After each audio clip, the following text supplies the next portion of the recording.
meditação da palavra São Miguel irá falar, conversar conosco sobre a missão do Espiritismo no século XXI.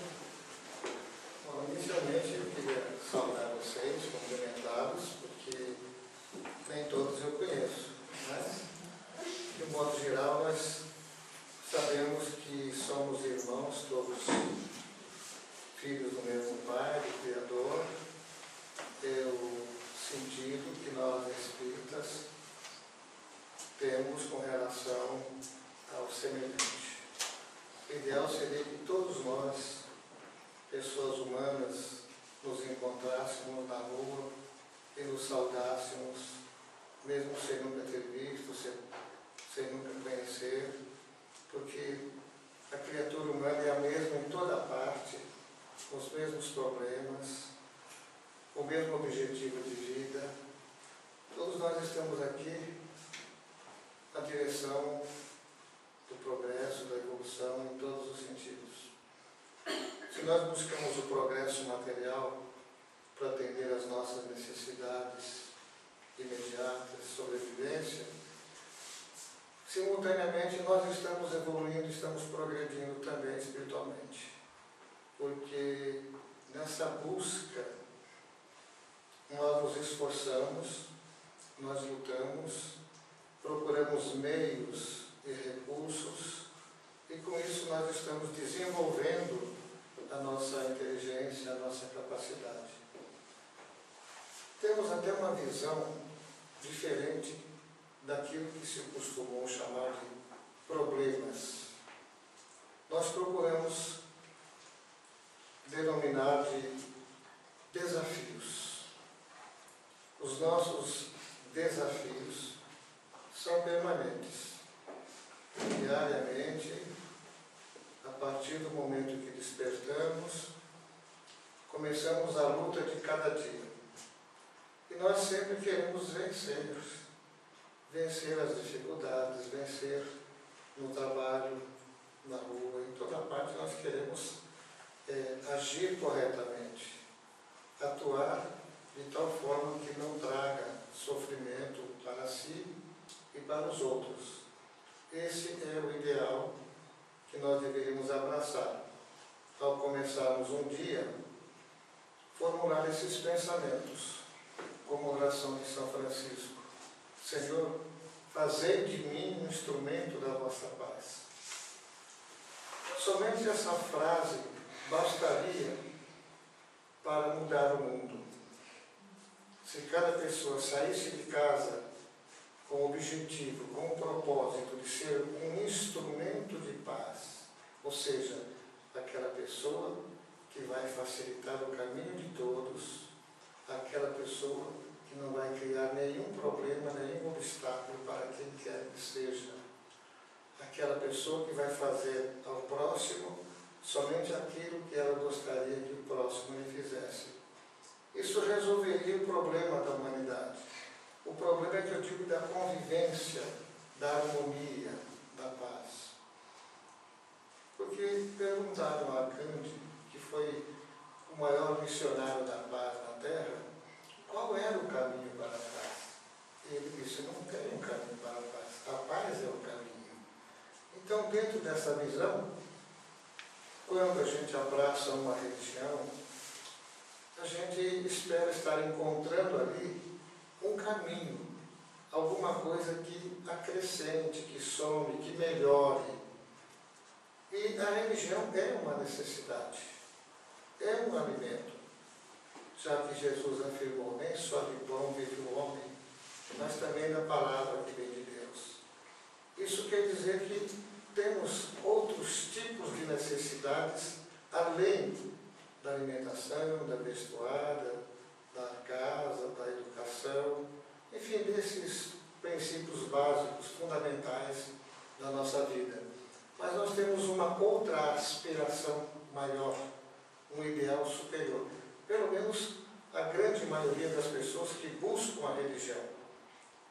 Quando nós falamos que a pessoa está buscando Deus, temos ainda o hábito de buscar Deus através da Bíblia, através dos livros sagrados, através dos templos, dos sacerdotes, porque ainda não temos uma ligação direta por capacidade, por falta de capacidade.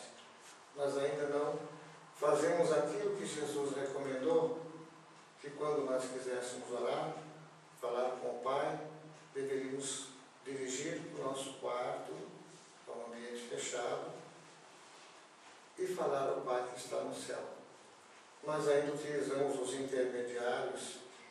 Mesmo nós espíritas nos apoiamos no Evangelho, nos apoiamos no centro espírita, nos apoiamos nos médiuns, nos oradores, que são uma espécie de caminho para nós. É uma espécie de caminho para nós. Então, se nós formos falar qual é a finalidade do Espiritismo no século XXI, nós diríamos que é a mesma do século XX, do século XIX. É a mesma missão do cristianismo, porque o Espiritismo é a continuação, é a revivescência do cristianismo. Tanto assim que é classificado, considerado o Consolador prometido por Jesus, que disse que nós, na época, não suportávamos ainda toda a carga de conhecimento, de informações que ele poderia passar para nós. Do ponto de vista espiritual, a nossa capacidade de retenção, de compreensão, era limitada, ao passo que, com o tempo, com o progresso, com a evolução, e sobretudo com o surgimento das ciências, as grandes descobertas, invenções, o progresso natural da vida, nós iríamos ter condições de assimilar melhor os novos ensinamentos. Daí, então, o Espiritismo ser considerado a terceira revelação. A primeira revelação veio através de Moisés, trazendo os 10 mandamentos, que foi, por assim dizer, uma cartilha básica dos bons costumes, da boa moral, para a convivência na Terra. E Jesus veio trazer a segunda revelação, já amenizando aquela linguagem mais dura de Moisés, olho por olho, dente por dente, quem matar pela espada, morrerá pela espada. Já Jesus veio, então, trazendo uma mensagem mais amena, mais adequada a esse processo de evolução, porque já haviam passado quase 2.000 anos, 1.800 anos da época de Kardec. Daí, a linguagem ser outra, a própria definição de Deus, os conceitos de Deus, são diferentes dos de Moisés. Aí a Bíblia se refere a Deus que deve ser temido, o Deus dos exércitos, aquele Deus temido, enquanto que Jesus chamou Deus de Pai e disse que nós deveríamos amar a Deus sobre todas as coisas, o próximo como a nós mesmos. Procurou nos aproximar mais, estabelecer maior intimidade entre o Criador e a criatura, suavizando também os conceitos de justiça de Deus, que eram temidos, principalmente ameaças, o fogo do inferno, as punições eternas, penas eternas, enquanto que o Espiritismo vem definir, esclarecer que não existem penas eternas, que essas penas eternas, dentro da lógica do raciocínio, são incompatíveis com os ensinamentos trazidos por Jesus. Se nós aceitarmos Jesus como instrutor da humanidade, se aceitarmos Jesus como aquele ser que veio nos mostrar o caminho, a verdade, a vida, nós temos que admitir que aquele Deus trazido por Moisés, aquele Deus que está em algumas religiões, que permite a vingança, o castigo, a morte, as penas eternas, a partir de Jesus nós mudamos o entendimento. E o Espiritismo confirma aqueles ensinamentos de Jesus. Porque Jesus, para nos mostrar quem é Deus, o que é Deus para nós, fez uma comparação com a espécie humana, com os seres humanos. Se o vosso filho pede um pão, vós não dais uma pedra. Se o vosso filho pede um peixe, vós não dais uma serpente. Quanto mais o Pai que está no céu. Com isso ele estava suavizando, mostrando que se nós humanos, com nossas limitações, com as nossas incapacidades, com o nosso temperamento, com o nosso atraso, nós não tratamos assim os nossos filhos. Então Deus, o Criador, teria para nós todo um processo, todo um programa, todo um projeto. O que quer dizer? Que nós não estamos entregues à própria sorte. A doutrina espírita vem confirmar também que todo o universo é regido por leis. Leis previamente estabelecidas, leis sábias, e que ninguém consegue burlar essas leis, porque essas leis estão gravadas na nossa consciência. De tal forma que o inferno e o céu é a representação de um estado de espírito, uma condição da alma, não é um lugar para onde devem ser encaminhadas as pessoas. Da mesma forma que não é compatível com a lógica, mesmo na proporção matemática, que uma pessoa que tenha cometido erros, aquilo que chama de pecados, a vida toda, durante 80 anos, ele não pode, pela lógica, ser condenado à eternidade, sem chance, sem uma segunda oportunidade. Não faz sentido, porque a Terra, os homens, criando as suas leis, são mais generosos, porque mesmo nas penas máximas, penas capitais, nós sabemos que há atenuantes, há sempre uma oportunidade de defesa, há sempre um recurso, há sempre uma outra oportunidade. Enquanto que, seguindo a Bíblia rigorosamente, os textos ao pé da letra, a condenação eterna, ao fogo eterno do inferno.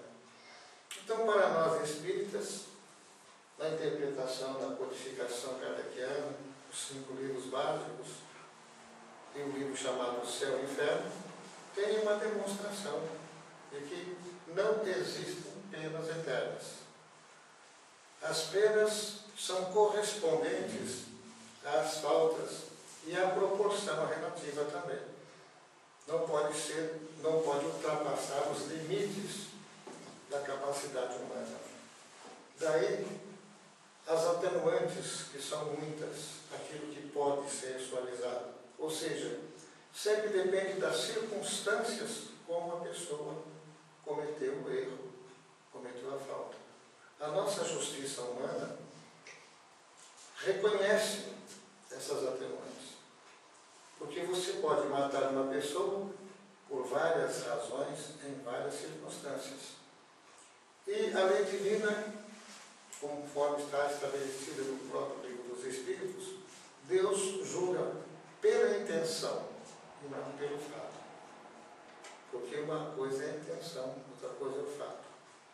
Então, a intenção é sempre levada em conta, as atenuantes daquilo que nós chamamos a intenção. Ora, se nós estabelecemos códigos de justiça, inspirados, bem se vê, os grandes legisladores, aqueles que formaram doutrina, que criaram escolas e que passaram um juízo de justiça, tiveram sempre o cuidado de fazer com que o processo da condenação estivesse associado ao processo de redenção, de regeneração, de recuperação. É bem verdade que nos dias modernos, os nossos sistemas penitenciários, pelo menos nos países mais pobres, do terceiro mundo, no caso do Brasil, ainda não tem havido essa oportunidade de transformar a penitenciária numa escola de recuperação.